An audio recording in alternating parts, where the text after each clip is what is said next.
Welcome, dears. I have come back once again with the class of special usage of present continuous tense. I have already discussed on two special usage of present continuous tense. The first was planned future action of short duration and another was statement verb. आज हम लोग तीसरे point पे discuss करेंगे restricted verb. इसमें on भी हो. This class will be so interesting. It will not be a long classes. छोटी सी क्लासेस है. आप लोग बने रहे.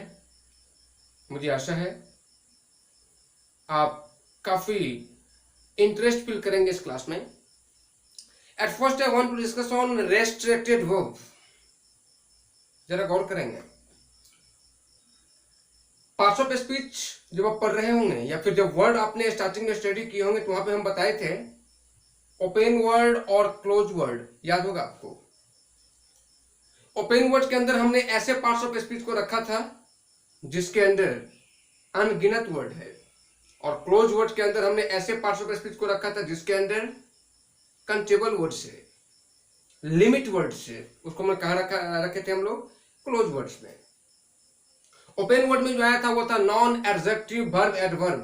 वर्ब भी ओपन वर्ड के अंतर्गत आता है. It means there are so many. It means you can say uncountable words under verb. जिस वर्ब को आपने दो पार्ट में क्लासिफाई किया था, मेन वर्ब, हेल्पिंग वर्ब. याद होगा आपको. मेन वर्ब के अंदर अनलिमिटेड वर्ड है. आज हम जिस वर्ब पे डिस्कस कर रहे हैं वो है रेस्ट्रिक्टेड वर्ब. जरा गौर करेंगे आप. रेस्ट्रिक्टेड वर्ब भी एक तरह का मेन वर्ब ही है. मेन वर्ब के अंदर अनकाउंटेबल वर्ड्स है. लेकिन आज जिस वर्ब पे डिस्कस करेंगे, जिस मेन वर्ब पे डिस्कस करेंगे, उसका नाम है restricted. Restricted is the word which is made from restriction. Restriction means limitation, सीमित. रेस्ट्रिक्टेड वर्ब के अंदर काफी सीमित वर्ब है, बहुत कम वर्ब है. आप मेन वर्ब का फॉर्म स्टडी कर चुके हैं. We discuss that there are 6 forms of each and every main verb. V1, V2, V3, V4, V5, V6. Basic form, past form, past participle, present participle, singular form and infinitive. ये 6 form होते हैं. लेकिन आज हम लोग कुछ ऐसे main verb पे स्टडी करेंगे. जरा गौर करेंगे definitions. The main verb which fourth form is not possible. The main verb it means वह main verb which fourth form is not possible, जिसका चौथा रूप संभव ना हो, वही क्या कहलाता है? That is called restricted verb. जिस किसी भी मेन वर्ब का चौथा रूप संभव ना हो वो क्या कहलाएगा? Restricted verb. बिल्कुल स्टार्टिंग पीरियड में बच्चे को बताया गया था कि हर मेन वर्ब का 6 फॉर्म होता है. हर चीज की एक स्टेप होती है. पहले बच्चे के माइंड में वो इमेजिनेशन एस्टेब्लिश होनी चाहिए. मोटा मोटी बात, ब्रॉडली बात बच्चे के माइंड में एस्टेब्लिश कराने की बात की जाती है. और जब वो एस्टेबल होता है तो फिर उसका जो टिपिकल पॉइंट होता है वो बच्चे को रखा जाता है. It is the technique of teaching. जरा गौर करेंगे. बेसिकली हम बताए थे कि हर एक मेन वर्ब का कितना फॉर्म होता है? 6. और आज मैं आप सारे बच्चों को बताने जा रहा हूं कि कुछ ऐसे भी मेन वर्ब हैं जिसका चौथा रूप संभव ना हो, उसी को आप क्या बोल देंगे? Restricted verb. इसका V1 होगा, V2 होगा, V3 होगा, V5 होगा, V6 होगा. सिर्फ कौन सा फॉर्म नहीं होगा? V4 नहीं होगा.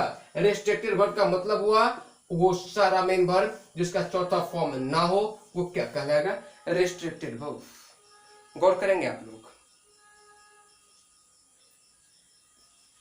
इसके अंदर बेसिकली हम बोर्ड पे 10 वर्ड लिखे हैं.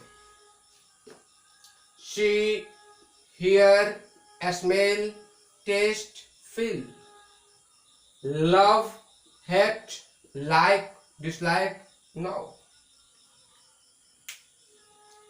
बच्चे से डिस्कस की जाती है कि इन 10 वर्ड को याद करने में आप कितना समय लेंगे। तो बच्चे बड़े एक्साइटेड होकर 5 मिनट, 10 मिनट, आधा घंटा, इस तरह की बात कहते हैं। मैं बच्चे से रिक्वेस्ट करता हूं कि 5 मिनट या 10 मिनट आप मुझे दे दो। I shall try to do this work. याद कराने वाला काम मैं कराने का प्रयास करूंगा। आप सबसे भी मैं रिक्वेस्ट कर रहा हूं कि वो 5 मिनट या 10 मिनट में आप जो याद करेंगे वो आज मुझे दो। मैं प्रयास कर रहा हूं आपको याद कराने का। शायद वो 5 मिनट जो आप मुझे देंगे, वो 5 मिनट शायद आपकी होल लाइफ के लिए 100% मैन में स्टेबल हो जाएगी। प्रयास करूंगा, आप लोग मेरे साथ रहेंगे। जरा गौर करेंगे, बच्चे को हम बताते हैं कि आप लोग बचपन में पढ़े होंगे sense organ. It is called in Hindi ज्ञानेंद्रियां। पता है क्या होगा आप लोगों को बचपन में? बिल्कुल लोअर क्लास की बात है। आंख, कान, नाक, जीभ, त्वचा, निश्चित रूप से आप लोग जान रहे होंगे। इस 5 को जो आप ऑलरेडी याद किए हैं उस पर थोड़ा सा वर्क हम लोग करेंगे। यहां पे जरा गौर करेंगे। आंख का काम क्या है? देखना। क्योंकि आंख का काम है देखना, इसलिए देखने वाला कौन सा वर्ड आप याद रखेंगे? सी। कान से क्या करते हैं हम लोग? सुनते हैं, इसलिए सुनने वाला वर्ड कौन सा ध्यान रखेंगे? हियर। नाक से क्या करते हैं? सूंघते हैं, तो सूंघने वाला ये वर्ड क्या ध्यान रखना है? स्मेल। जीभ से क्या करते हैं हम लोग? चखते हैं, चखने वाला वर्ड कौन सा ध्यान रखेंगे? टेस्ट। और त्वचा से क्या करते हैं? महसूस करते हैं, इसलिए महसूस करने वाला वर्ड क्या ध्यान रखना है? फील। जरा गौर करेंगे। ज्ञानेंद्रियां 5, आंख, कान, नाक, जीभ, त्वचा। आप लोग वीडियो के साथ, मेरे साथ, वीडियो जब देख रहे होंगे तो मेरे साथ आप लोग बोलेंगे। आंख से क्या होगा? सी। कान से हियर, नाक से स्मेल, जीभ से टेस्ट, त्वचा से feel. See, hear, smell, taste, feel. आंख से सी, कान से हियर, नाक से स्मेल, जीभ से टेस्ट और त्वचा से फील। बिल्कुल मैं आशा करता हूं कि आप इस 5 वर्ड को आत्मसात कर लिए हैं। अगला 5 वर्ड भी याद होगा। जरा गौर करेंगे। 6वां वर्ड तो काफी पॉपुलर वर्ड है, लव। ऑलरेडी आप सारे बच्चों को याद है ये वर्ड। मैं आपको बताऊं, आप यदि साइंस के स्टूडेंट होंगे तो निश्चित ही आप Newton's 3rd law of motion जानते होंगे। हर क्रिया के बराबर और विपरीत प्रतिक्रिया होती है। एक्शन और रिएक्शन 100%। यदि पॉजिटिव पॉइंट है तो उसका नेगेटिव पॉइंट कहीं ना कहीं अपने आप को स्थापित रखता है। यदि लव इस वर्ल्ड में अपने आप को स्टेबल किया है तो फाइनली उसकी नेगेटिव पॉइंट क्या स्टेबल रखा है? हैट। याद रखना होगा आपको। लव ऑलरेडी याद था। लव है तो हैट भी होगा।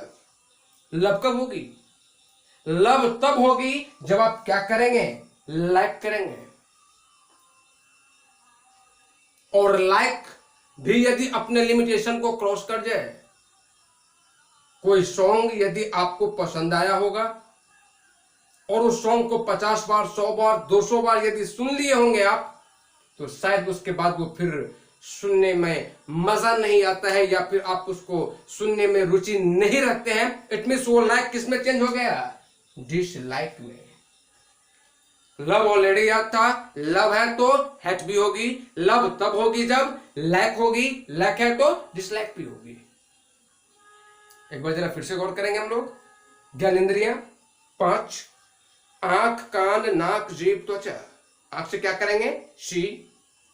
कान से हियर, नाक से स्मेल, जीभ से टेस्ट और त्वचा से फील। 5 ऑलरेडी याद। 6 पहले से याद था। लव। लव है तो हेट भी होगा। लव तब होगा जब लाइक होगा। लाइक है तो डिसलाइक भी होगा। और आपको पता चल गया होगा अभी तक के डिस्कशन से आपको यह बात समझ में आ गई होगी कि यह कंसेप्ट कितनी इंपॉर्टेंट, कितनी इंटरेस्टिंग है। इट मींस हम सारे बच्चों को इस तरह के टॉपिक से 100% अवगत होना चाहिए। ये टॉपिक हम सारे बच्चे को जान देना चाहिए, इसलिए आपको जानने वाला भी वर्ड ध्यान रखना पड़ेगा। क्या है ये? नाउ। मुझे उम्मीद है कि आप ये 10 वर्ड जो रेस्ट्रिक्टिव वर्ब के अंदर आता है उसे आप सारे बच्चों ने आत्मसात कर चुके हैं। बिल्कुल। अब मैं आप सारे बच्चों से यह कहना चाहूंगा कि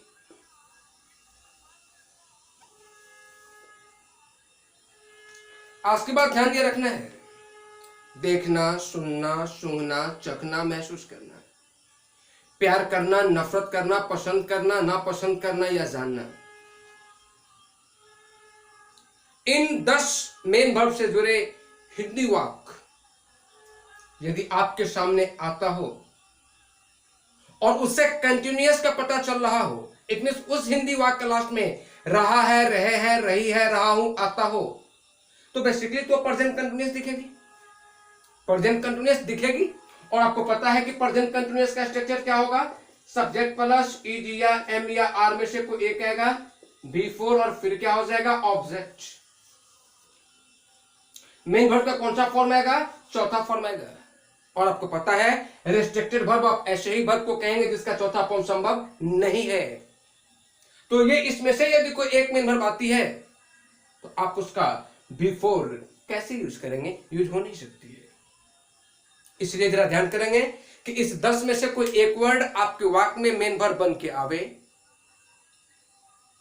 और यदि वो प्रेजेंट कंटिन्यूअस को इंडिकेट कर रहा हो, उसके बावजूद भी यदि आप उसको प्रेजेंट कंटिन्यूअस में हल करेंगे तो आप गलत हो जाएंगे। आज के बाद ध्यान ये रखना है, देखना, सुनना, सूंघना, चखना, महसूस करना, प्यार करना, नफरत करना, पसंद करना, नापसंद करना या जानना, इसमें से कोई भी एक एक्शन आपके वाक्य में आती है और यदि वो प्रेजेंट कंटिन्यूअस को भी इंडिकेट करती है, उसके बावजूद भी आप उस वाक्य को प्रेजेंट कंटिन्यूअस में नहीं बनाएंगे। आप उस वाक्य को किस में सोल्व करेंगे? सिंपल प्रेजेंट में। It mean subject plus V1 या V5 plus object completely. I hope that you understood this topic. मैं हटूंगा, बोर्ड खाली हो जाएगा, आप लोग ढंग से लिख लेंगे। मैं जरा एक और बात आप लोगों को बता दूं कि आप कंफ्यूज ना हो।